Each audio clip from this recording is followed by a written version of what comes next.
And welcome back to another episode of Locked On Chiefs. I am Chris Clark. He is Matt Derrick. We're going to be getting into this game and talking about exactly what happened with Kansas City, how it went wrong, what went wrong, and what we can be learning from this game going forward. All that after this. From the land of the free and the home of the Chiefs, this is the Locked On Chiefs podcast. Thanks for making Locked On Chiefs your first listen every day. We are free and available on all platforms. Matt, I don't even know where to start right now after watching that game. And I just got out of the press conferences with Coach and Patrick and the players, and honestly, I'm not sure if they know either where to go after this game. That was a shell-shocked group. I really felt. I mean, Andy Reid didn't seem to really, have any answers at this point about what's going wrong. The players, I mean, the word embarrassment got thrown around quite a bit. This was, I think you could definitely say the most thorough beating that the Chiefs have had at Arrowhead in a long time. And it's honestly, it's a stretch where the Chiefs have played their worst football in a long time. Andy Reid's teams don't turn over the football, and they've done it 11 times in the last 4 games. That's got to stop. I mean, you can't win football games doing that, and you can't win games when your defense is giving up big chunk plays down the field. I mean, the offense and defense played okay at times tonight, but it was the big plays that absolutely went against them in every single part of the game. Can't disagree with you there, and I apologize ahead of time. We're recording this at 12:30 on Monday morning, so I think I'm a little wiped out. I think Matt's probably feeling it a little bit as well. So just want to throw that out there. Our apologies. When I look at this game, 38-20, Kansas City loses. They were down at different times, 3 scores. Obviously, they lost by 3 scores. But I will say this.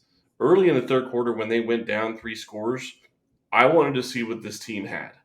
And to me, the offense came out and was still attacking. They were still trying to do what they could. The defense held up pretty well until a penalty got them all out of whack.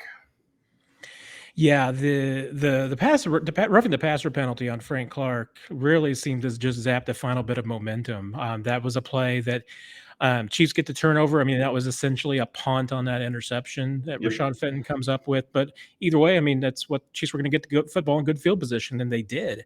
And certainly at that point, yeah, I mean, the chances of now making that a one-score game, even a 3-point game, distinctly possible. And if that's the case, I think this crowd comes alive and things really change. And the defense is continuing to step forward because they had done very well that whole drive until that point. Yeah, and Andy Reid's not going to get penalized by the NFL for criticizing officials. He's just too careful with it. But he said, and I quote, "It's a shame that penalty happened." And then when he was reiterated and asked again whether or not he thought that was a good call, he said, "It's a shame that penalty happened," and it mentioned that he thought Frank Clark made a good tackle on the quarterback. Was not happy with the call. I'm sure the Chiefs will probably send that into the league and say, "Hey, is this really roughing the passer?"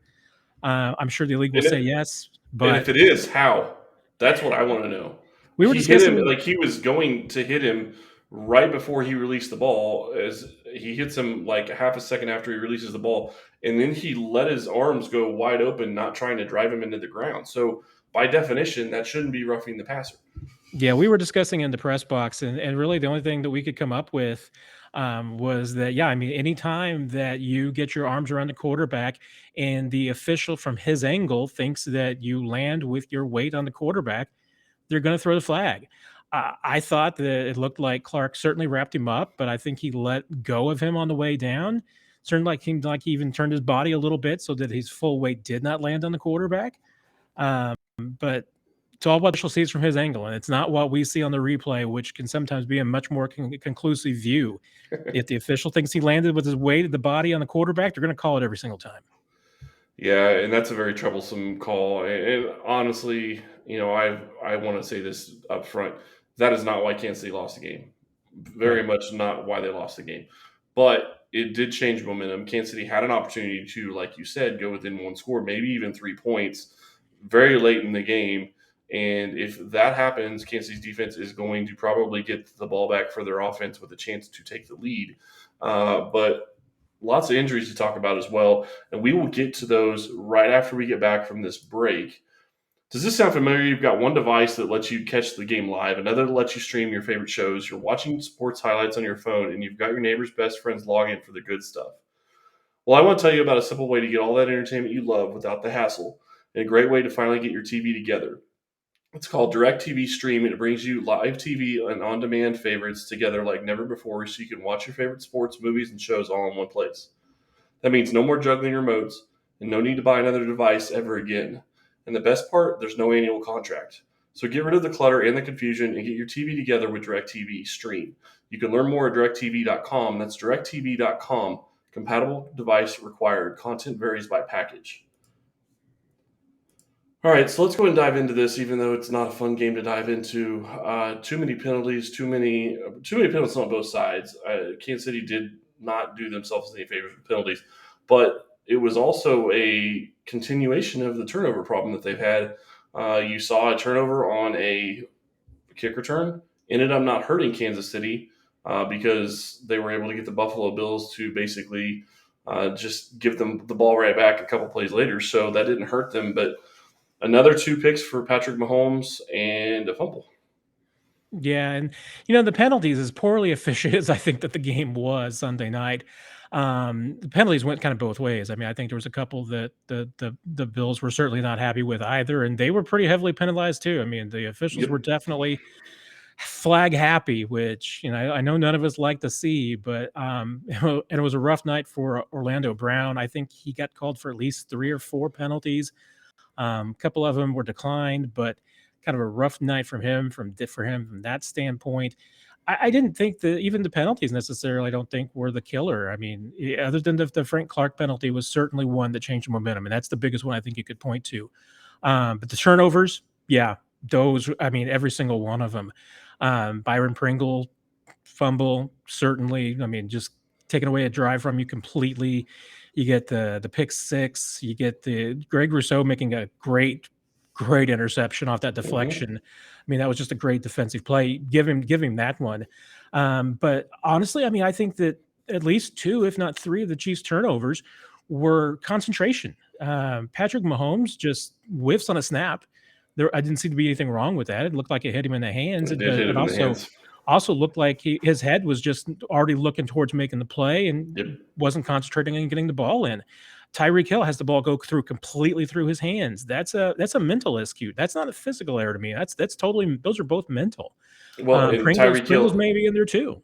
yeah, and Tyreek Hill had a drop early in the game that could have cost Kansas City 4 points because if you think about the first drive of the game, Tyreek Hill has the ball hit him in the hands and it goes through to his helmet and he drops it, and that's on him. Patrick hit him where the ball needed to be, and he dropped it. And I don't say much about Hill because he really does well. He doesn't really have a drop problem, but that one hurt because Kansas City ended up going down as Buffalo basically took the ball and put it down their throat at that point. And we have a lot we need to talk about in this game. I really don't know where to start because you start talking about penalties, you start talking about turnovers, but the thing that continued to be something that I saw over and over and over and over again on defense that just kept killing them is Daniel Sorensen.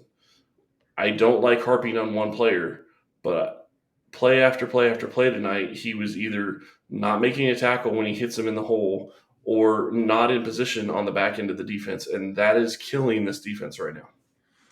Yeah, and sometimes, especially in the secondary, it's really hard to pinpoint where the mistakes are happening. I mean, clearly, when guys are getting that open, there are mistakes being made. Are they being made, by corners letting guys go, not realizing that they don't have help?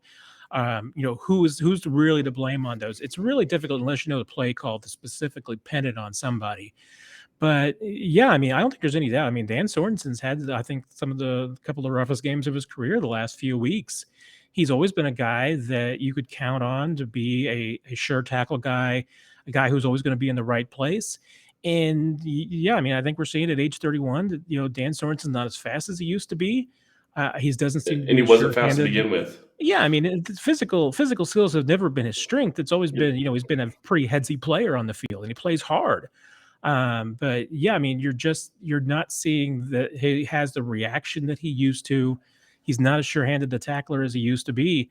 The Chiefs are clearly saying something that the rest of us aren't. I mean, at this point, that they haven't made a move to bring Juan Thornhill up the depth chart and switch the positions for those guys, because at this point they've made the case that Juan Thornhill is their dime safety, and I don't know if this is going to change that. I mean, to this point, there has been nothing to indicate that the Chiefs are considering a change, but I think a lot of people are making the case that it's maybe worth considering, because the way the Chiefs are losing, and you lose a game like this, I don't know how you can walk away from this game and say that everything's hunky dory, that it's business as usual, that you're just going to go from here and just redouble on your efforts from the last couple of weeks. Because honestly, now whatever you've done the last couple of weeks, it hasn't been progress.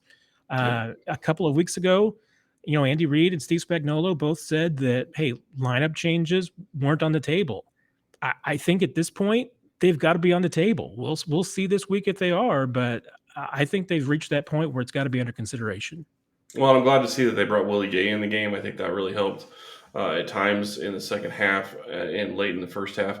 But really, there's two plays that stick out to me, and it's not in.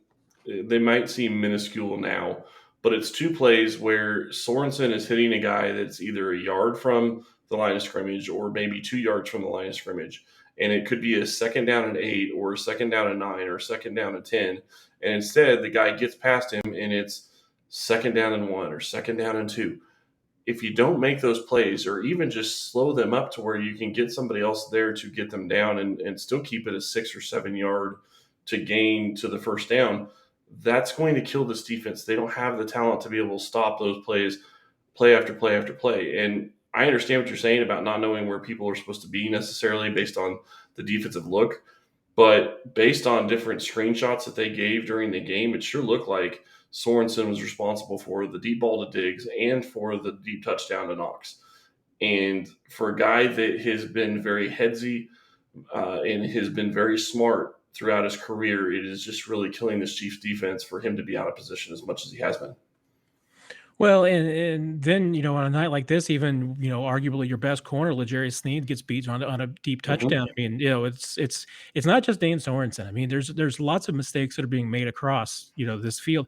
And, and one thing, we're talking about, and I'll switch over to the offensive side, because I think that the Chiefs are probably going to have a lot of consideration about what's going to be happening at the running back position, because that certainly did not look like an injury with Clyde Edwards-Helaire that was going to be a short-term thing. I A mean, week or two, yeah. certainly cross your fingers that it is, but it certainly looked a little bit more serious than that.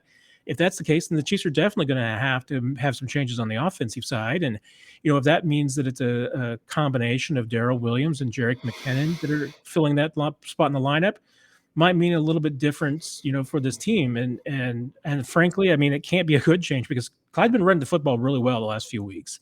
Yep. So that's going to be a tough blow, because the Chiefs are going to have to change a little bit of what they do offensively in the run game.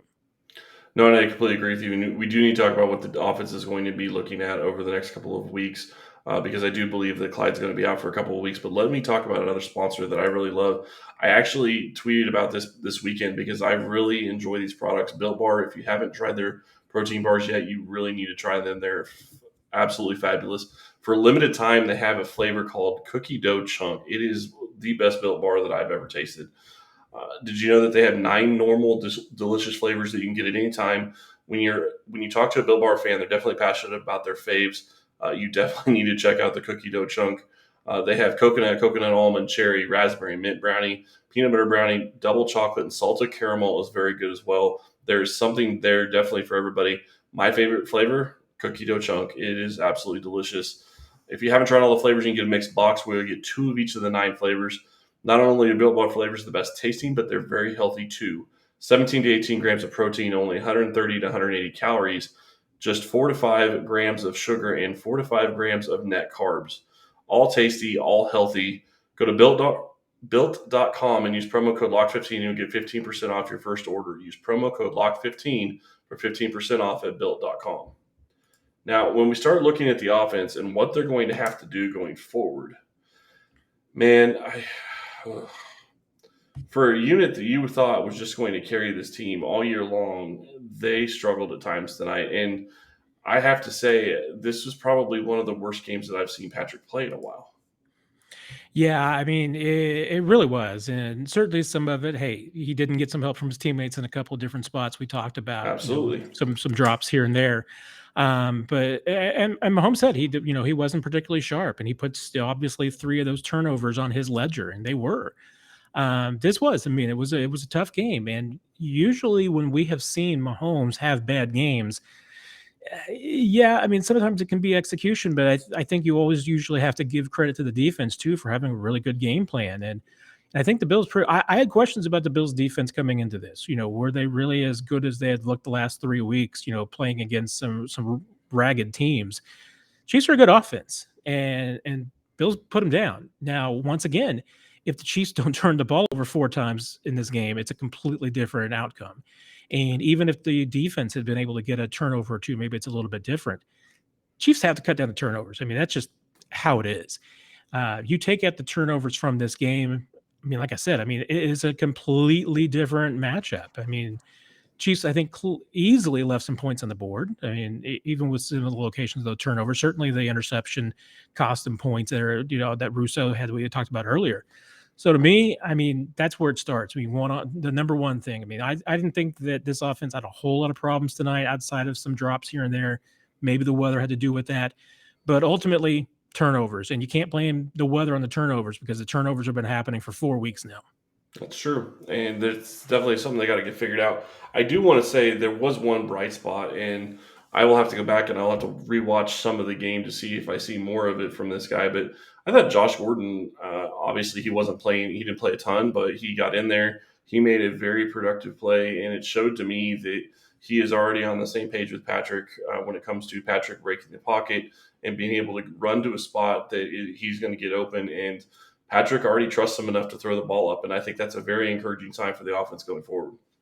Yeah, I wasn't sure necessarily that Mahomes saw Gordon or that the ball was necessarily intended for him, but he's the kind of athlete and the kind of freak player that can go up and just get that kind of thing because he seemed to Hmm. come from nowhere to catch that football. I'm not sure anybody was going to catch it if he didn't. But yeah, I mean, he played it a little bit sporadically. Not any surprise here to me. I mean, that's going to be something that's just going to take some time to work him into the lineup. And the question I think could be asked: Hey, did working Josh Gordon in take away any of the rhythm from the offense? I really don't think so. I mean, McCole Hardman had his best game of the season so Hmm. far. I mean, 9 catches, 76 yards. He was pretty reliable. Had a really good catch along the sidelines. Yeah, but had a big Um, drop on fourth down.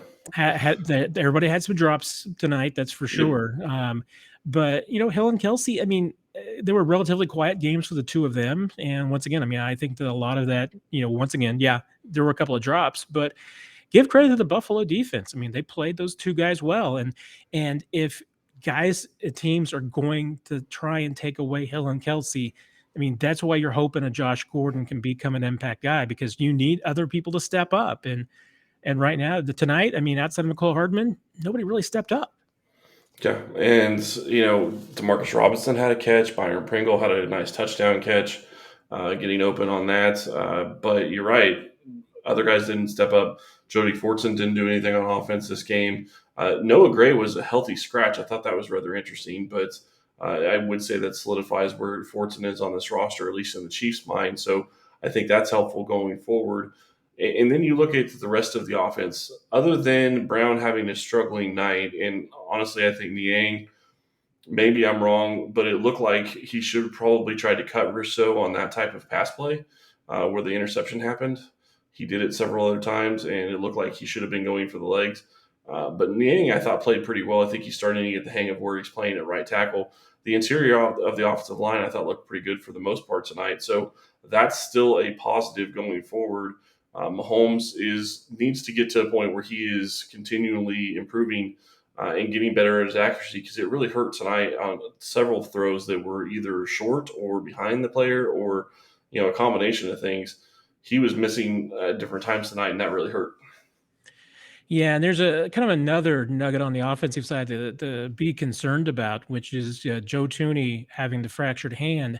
Hmm. Whether or not that will keep him out of the lineup, hard to say. I mean, an offensive line, in theory, can play through something like that. But Hard to grip could the guy across from you though with that. but yeah, I mean, can it diminish his effectiveness? And to me, that's a Hmm. concern because as we've seen Patrick Mahomes get comfortable with the pocket of this new offensive line, one thing that I thought really stood out tonight, especially when he leads the team in rushing, was 61 yards. His one escape valve is basically usually right up the left side where Joe Tooney blocks. I mean, that's the one area that he feels reliably that he can get out of the pocket and escape and go get some yards. If and tonight there were some huge holes where he was able to scramble behind Joe Tooney as that window right there. If Tony's limited in any way, and that becomes a place where he can't escape out of the pocket, that's going to be a problem. So Definitely gonna that's be a just problem. another challenge for this Chiefs offense to have to deal with going forward.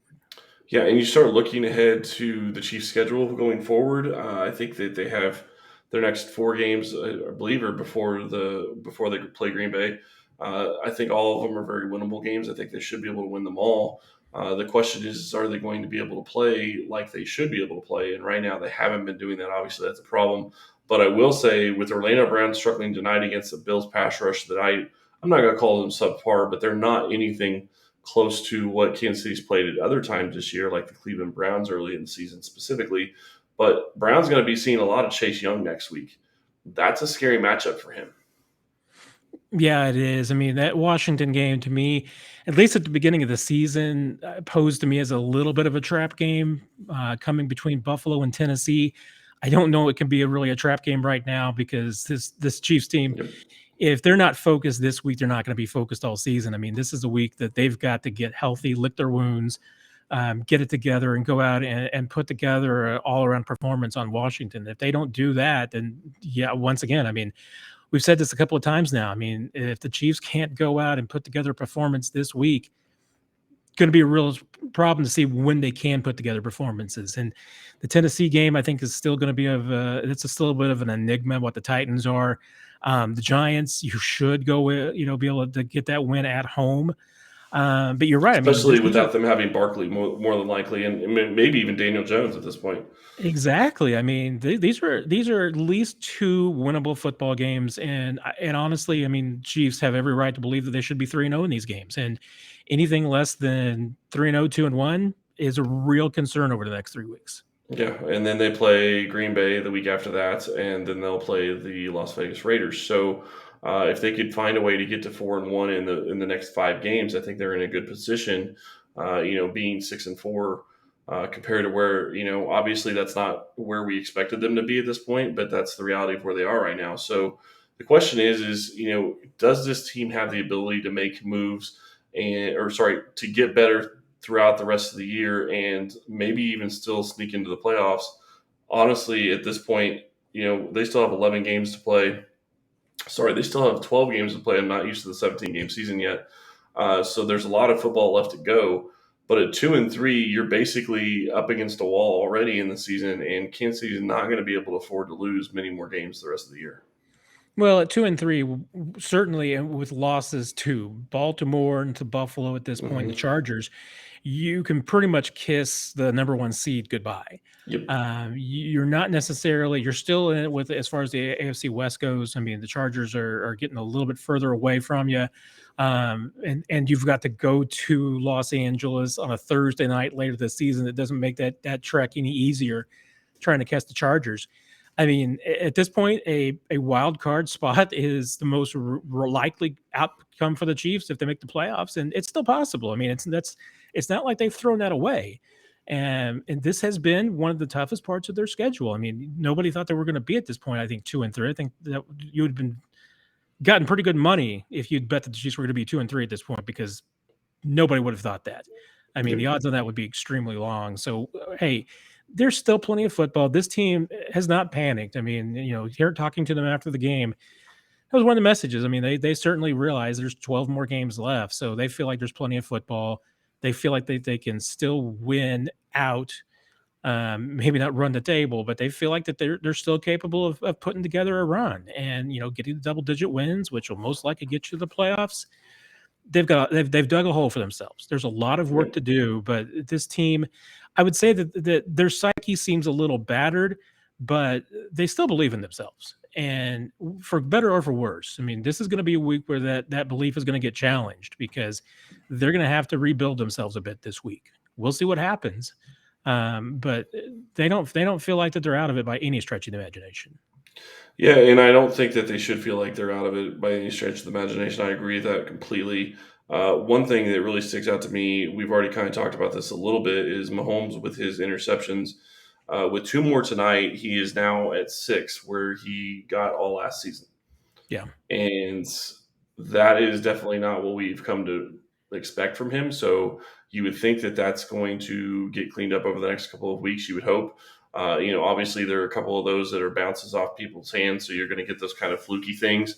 But it's got to be something that's cleaned up because you're -7 in the turnover ratio right now. You're not going to win games that way. You can't win games that way. You have to get back to where you have a positive turnover ratio. And if you can do that, then I think you'll be in a better position. The other thing that really sticks out to me is, and this has continually been something that teams are going to do, Kansas City's not getting chunk plays like they used to. And I get it because of the way they're playing the safeties, but if you are losing in the turnover battle and you're not getting chunk plays, that is, there is something called a toxic differential, and you are definitely going to be on the wrong side of that if you can't do chunk plays or getting better at turnovers. And if you can't do both, then you're really going to be in a very hard spot, and it's going to be very hard for you to win games, which is right where Kansas City is right now. Yeah, and once again, I mean, that comes back to these turnovers that we're seeing. They're not, to me, necessarily turnovers that you can pin on what defenses are doing to them. I mean, Yep. defenses, to the most part, are letting the Chiefs, move the ball methodically. And when the Chiefs do that effectively, you're going to see outcomes like last week against Philadelphia, where they score on 6 of 7 possessions. That's going to happen. If they don't turn over the football, in most weeks when teams are going to let them move methodically, the Chiefs will absolutely do that. The real problem is just that when teams are giving you that, when they are playing at least a little bit soft underneath and letting you have that easy stuff, if you can't capitalize on that and you're not executing it correctly, that's a problem. You got to be And that's perfect. and once again, I mean, these turnovers, these last 4 weeks, to me, the majority of them have been mental. I mean, not many of them have been physical, and not many of them have been, on the defenses. I think you put them squarely on the offense, making miscues and not properly executing, and that's something that this team just does not normally do. It's completely out of character for them. So, hey, is this just a statistical regression? Is this the kind of thing that now the Chiefs are going to go 11 games in a row and turn the ball over 3 times? I mean, it's certainly looking at their past. I mean, it's in the realm of possibilities. Yep. But at the same time, it also feels like there's just something mentally just not, right with this team, not right with their psyche. And that's what they've got to work on. I mean, that's why I think one of the biggest things the coaches have got this week is to try and convince this team you're not a 2-3 football team. You've played like a 2-3 football team, but you're not. Well, and you could easily be, I would argue that you could easily be 0-5 with the way they played, because even in the Cleveland game that they could have easily lost that game. And in the Eagles game, I mean, yeah, they scored 6 out of 7 times, so that really helped. So maybe that's one game that maybe you probably should just leave in the win column. But there were a couple of plays in there where it got really close, and the Eagles kind of screwed themselves with some penalties late in the game as well. So a lot to look at, a lot to think about. Matt, you will be back on Wednesday. I'm really looking forward to talking to you about this. Man, I really don't know that I want to talk about this game again Wednesday, but maybe we can start looking ahead to the Washington game, because at this point, I think we've said just about everything I really want to say about this game. It was not very fun to watch, and I can't imagine, especially with an hour break in between because of the rain, that it really was very fun for the fans there. And I will say this, I was still impressed because the fans were still going crazy. They were still doing what they needed to do, and they were still acting like Chiefs fans, and they were very loud. So thank you for that. I do appreciate that.